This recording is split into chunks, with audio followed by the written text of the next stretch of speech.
This one is in honor of the moon in Taurus. You know, the values that guide you ultimately become your character.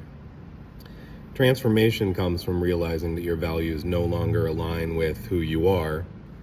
And this is like the slewing off of the former skin that we inhabited, and that's the ultimate Scorpio goal.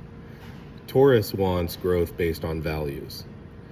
Scorpio wants transformation based on shared values or higher values.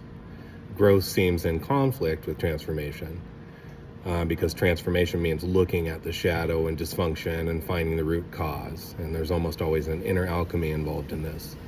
But once we've found our new foundations, it's again time for growth. Our former selves are the soil that feeds what we become.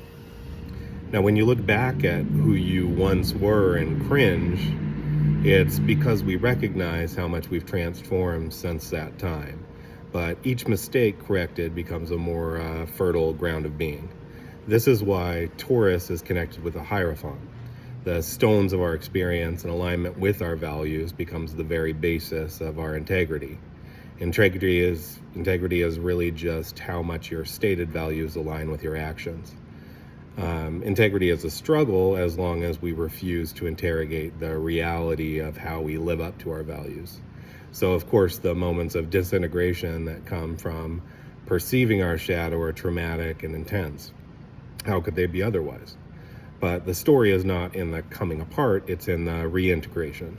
We contain more of who we are and less of who we aren't every time we choose the sometimes painful path of seeing ourselves without rose-colored glasses.